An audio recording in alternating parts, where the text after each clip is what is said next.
Hi, hello.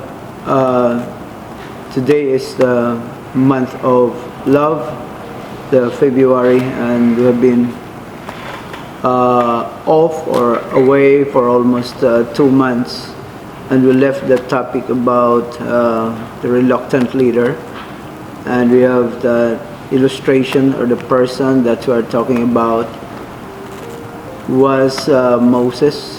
And so we will continue about the life of Moses, how God has chosen him to lead the Israelites, or to bring the Israelites out of the land of bondage in Egypt.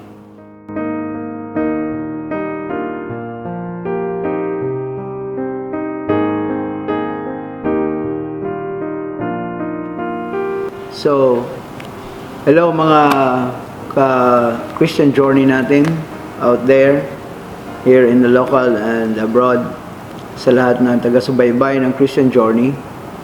We're very sorry for having a short vacation because of the Christmas season. But from now on, we will be regular again, and we will read from the book of Exodus, and please bear with me at chapter 4.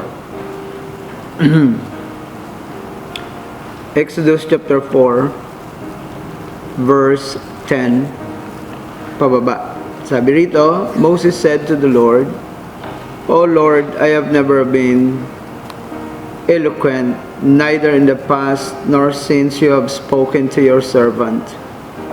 I am slow of speech and tongue."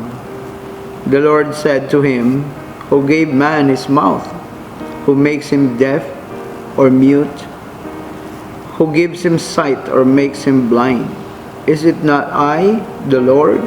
Now go, I will help you speak and will teach you what to say." But Moses said, "Oh Lord, please send someone else to do it."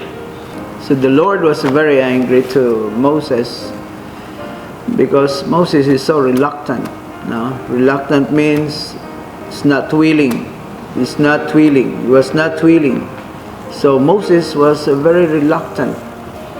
So nagalit tuloy ang Panginoon sa kanya.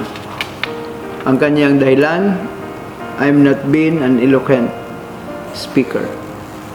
Like most of us, this is really or very common excuses. Yun pong pagsunod natin sa Panginoon. Lord, hindi ako marunong magsalita. Hindi ako marunong ng katulad ng ginagawa ng ibang pastor o ng ibang leader. I'm not an eloquent speaker. But you know what? In Acts, as Paul described about Moses' education in Egypt, let's turn our Bible in Acts chapter 7, verse 22. And it says, Moses was educated in all the wisdom of the Egyptians and was powerful in speech and action. So it seems it contradicts itself.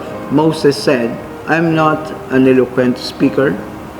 But Paul said, Moses was educated in all the wisdom of the Egyptians and was powerful in speech and action.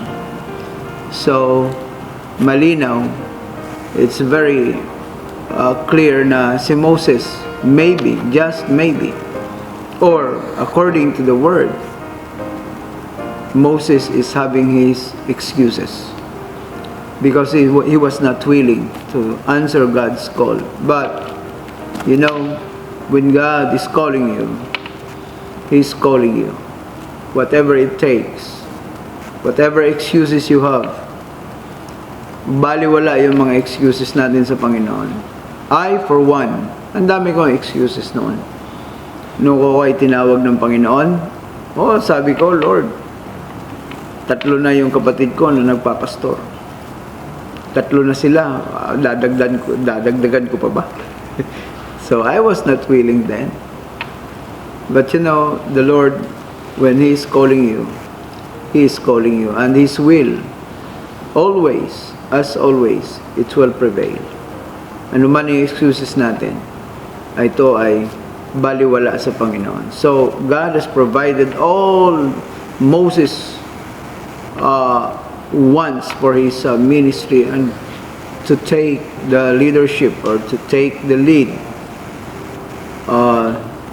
to bring out the Israelites out of Egypt. So, ang daming mga reluctant leaders, hindi lamang si Moses, isa pa ay si Jonah. Si Jonah ay reluctant din siya. Ayaw niya. Actually, alam natin yung kwento ni Jonah. Imbis na papunta siya ng Nineveh, siya ay nagpuntang Tarshish. Bumayad siya ng ticket papuntang Tarshish. And we know what had happened. Nagkaroon ng bagyo sa gitna ng dagat, sa laot, hanggang nag-volunteer din si Jonah. Itapon niyo ako at mawawala yung bagyo at maliligtas kayo lahat.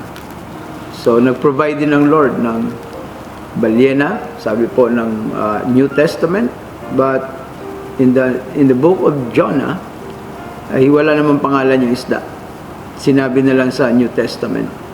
So, kahit anong layo natin, kahit anong takbunan, you can run, but you cannot hide. If the Lord is calling you, He is calling you. Kahit saan ka pumunta, tatawagin ka niya. Kahit anong layo ang gawin mo sa kanya, tatawagin ka pa rin niya. Maniwala ka, kapatid. Pag ikaw ay tinatawag ng Panginoon, susundan mo pa ba si Moses? Si Jonah? O si Pastor Job? Ako man, laking katatakas ko.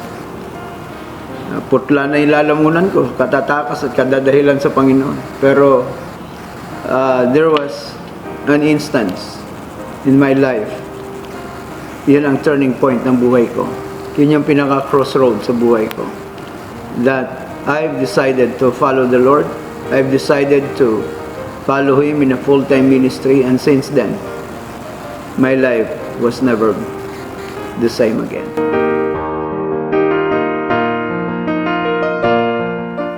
Don't be afraid. Just obey the Lord. Just take your first step on following the Lord, and the Lord will carry you through. God bless you. Have a nice journey.